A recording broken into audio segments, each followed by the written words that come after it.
Hi, Taurus. It's Denise with Divine Soul Astrology, and today I'm here to discuss the full moon in Libra, and that is on April 1st, and it's at 12 p.m., and that is Pacific Daylight Time here on the West Coast. So please check for your own time wherever you are at.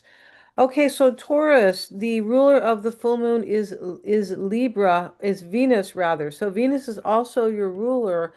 So you will likely feel the full moon that is happening on the first, right? So the moon will be at 13 degrees of Libra, and the sun will be opposed by the moon, or we can say the sun is opposing, the sun is actually opposing the moon. But the sun will be at 12 degrees of Aries. They're really opposing one another. They are. And the majority of the energy at the time of the full moon is in Pisces and Aries, especially Aries because the sun will be in Aries. But both, right? We have a lot of energy still in Pisces, and Pisces really wants us to believe in our dreams. And when the sun moves into Aries, which it did on the 20th of March, Aries wants us to move on those dreams, do it, right? Have the courage to live those dreams or to push those forward or however you would like to hear it. Yeah, Pisces wants us to believe in those dreams and our visions, and Aries wants us to have the courage, right? So the sun will conjoin Aries on the 4th, something is able to heal. And so that is in your 12th house, Taurus. So maybe you are leaving something behind. The 12th house is about dissolving, it is about endings, it is about transcending, which is an ending, which is the best ending, really, but which is overcoming spiritually, right? But something can really go away for you. Or you could be leaving something behind. Maybe that's psychological. The 12th house is very psychological, okay? Yeah, and it may be very personal. It's in Aries, right? Aries is a very about the self, it's itself. And so yeah, and so Mars, the ruler of Aries and Scorpio in Pisces, is asking us to believe in those. Yeah, I mentioned that. So Venus, the ruler of the full moon, um, is at, Taurus for you, is at 2 degrees in your sign.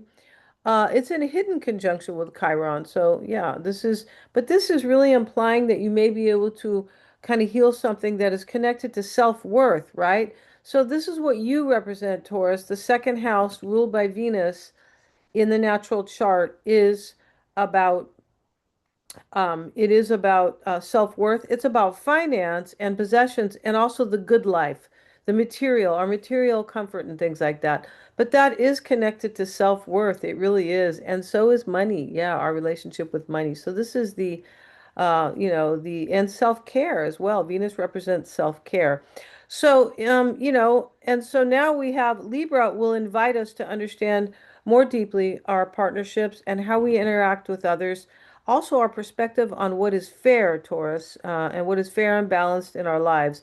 Libra invites us to see the beauty in our lives. Okay, let's go directly to your own. This is for Taurus, Sun, Moon, and Rising. And it is, always check your rising if you know that first, and your sun. And your moon is about your feelings. So I think I mentioned this earlier, and that's important. But let's see what we have for you. So the full moon for you, Taurus, is in your sixth house of service and work, health and wellness, and daily routines.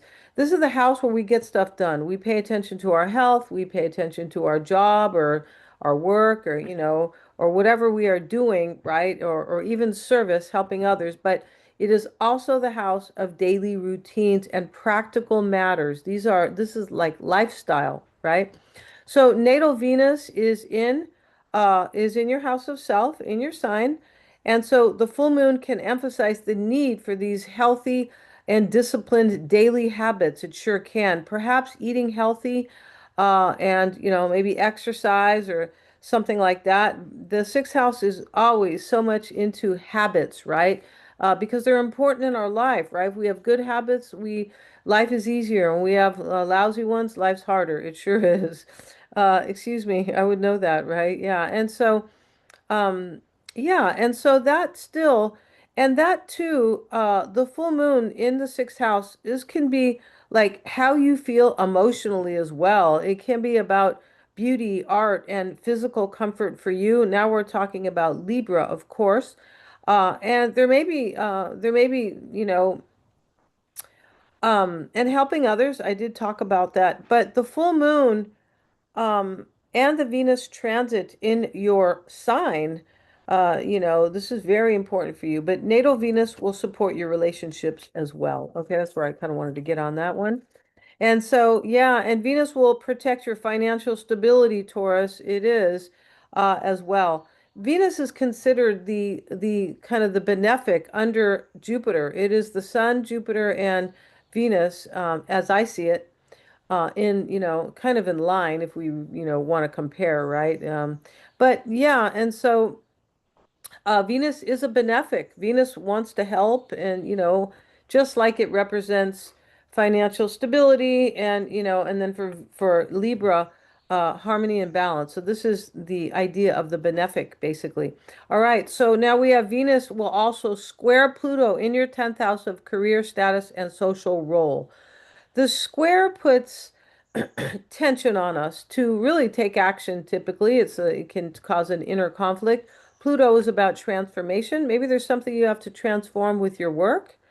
Could be, and the 10th house is social roles as well. If you're not working, it is like you're a grandma and you take care of your grandkids. That's a social role or a status. Um, yeah, interesting. And so, and there can be in something very intense whenever, whenever Pluto is involved. But keep in mind, Taurus, that Venus is protecting you. All right. So thank you so much here, for watching. If you've enjoyed my content, please like, share, and subscribe. Hit the little bell, and you'll be notified of my next upload. If you would like a reading with me, I'm a psychic. I do tarot. I have all kinds of great readings on my website, which is listed below in the description box. Thank you so much for joining me here.